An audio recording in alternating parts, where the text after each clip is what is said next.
BJP ಅವಧಿಯಲ್ಲಿ Covid ಹಗರಣ ಕುಂಹ ವರದಿ ಆಧರಿಸಿ ನೋಟಿಸ್ ನೀಡಲು ಸಿದ್ಧತೆ ಆಗ್ತಾ ಇದೆ. ಬಿಬಿಎಂಪಿ ಅಧಿಕಾರಿಗಳಿಗೆ ನೋಟಿಸ್ ನೀಡಲು ಈಗಾಗಲೇ ಸಿದ್ಧತೆ ಮಾಡಿಕೊಳ್ಳಲಾಗ್ತಾ ಇದೆ.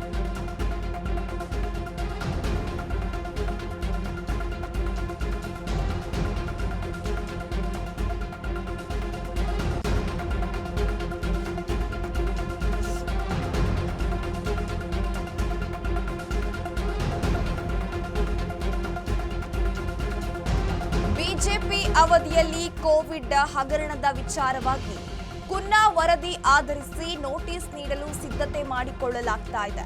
ಬಿಬಿಎಂಪಿ ಅಧಿಕಾರಿಗಳಿಗೆ ನೋಟಿಸ್ ನೀಡಲು ಸಿದ್ಧತೆ ಆಗ್ತಾ ಇದೆ. ಕುನ್ಹಾ ನೇತೃತ್ವದಲ್ಲಿ ಸಮಿತಿ ರಚನೆ ಮಾಡಿದ ಸರ್ಕಾರ ಅವ್ಯವಹಾರಗಳ ಬಗ್ಗೆ ಕೂಡ ತನಿಖೆ ನಡೆಸಲಿದೆ. ಸಮಿತಿ ಈಗಾಗಲೇ ರಾಜ್ಯ ಸರ್ಕಾರಕ್ಕೆ ಮಧ್ಯಂತರ ವರದಿಯನ್ನ ಸಲ್ಲಿಕೆ ಮಾಡಿದೆ.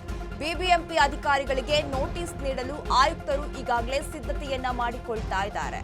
ಬಿಜೆಪಿ ಅವಧಿಯಲ್ಲಿ ಸಾಕಷ್ಟು ಹಗರಣಗಳು ಆಗಿದೆ. ಅದರಲ್ಲೂ ಕೂಡ ಕೋವಿಡ್ ವಿಚಾರದಲ್ಲಿ ದೊಡ್ಡ ಮಟ್ಟದಲ್ಲಿ ಹಗರಣ ಆಗಿದೆ ಎನ್ನುವ ಗಂಭೀರ ಆರೋಪವನ್ನ ಈಗಾಗಲೇ ಬಿಜೆಪಿಯವರು ವಿಚಾರಣೆ ನಡೆಸ್ತಾ ಇದ್ದಾರೆ. ಯಾಕಂತ ಅಂದ್ರೆ ಈಗ ನೋಡಬಹುದು ಕೋವಿಡ್ ಹಗರಣದಲ್ಲಿ ಕಾಂಗ್ರೆಸ್ನವರು ಯಾವೆಲ್ಲ ಆರೋಪಗಳನ್ನ ಮಾಡಿದ್ರು ಅಂತ ಅಂದ್ರೆ ಕೋವಿಡ್ ಹಗರಣದಲ್ಲಿ ಬಿಜೆಪಿ ಅವರು ಪಿಪಿಇ ಕಿಟ್ ಅಲ್ಲಿ ಭ್ರಷ್ಟಾಚಾರ ಮಾಡಿದ್ದಾರೆ. ಜನರ ಹೆಣದ ಜೊತೆ ಇವರು ಒಂದು ಭ್ರಷ್ಟಾಚಾರವನ್ನ ಮಾಡಿದ್ದಾರೆ. ಮಾಸ್ಕ್ ವಿಚಾರದಲ್ಲಿ ಭ್ರಷ್ಟಾಚಾರ ಮಾಡಿದ್ದಾರೆ ಅಂತ ಹೇಳಿ ಒಂದು ಆರೋಪವನ್ನ ಮಾಡ್ತಾ ಇದ್ರು. ಇದಕ್ಕೆ ಬಿಜೆಪಿಯವರು ಕೂಡ ಉತ್ತರವನ್ನ ಕೊಟ್ಟಿದ್ರು. ನಾವು ಯಾವುದೇ ರೀತಿಯ ಭ್ರಷ್ಟಾಚಾರವನ್ನ ಮಾಡಿಲ್ಲ ಅಂತ ಹೇಳಿ ಡಾಕ್ಟರ್ ಕೆ ಸುಧಾಕರ್ ಅವರು ಕೂಡ ಒಂದು ರೀತಿಯಲ್ಲಿ ದೊಡ್ಡ ಪ್ರಮಾಣದಲ್ಲಿ ಸುದ್ದಿ ಆಗಿದ್ರು ಈ ವಿಚಾರಗಳ ನಡುವೆ.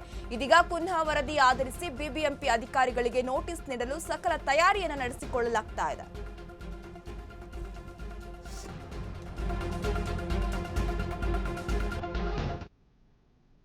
ಸುದ್ದಿ ಮುಂದುವರಿಯುತ್ತೆ ಚಿಕ್ಕ ಬ್ರೇಕ್ನ ಬಳಿಕ.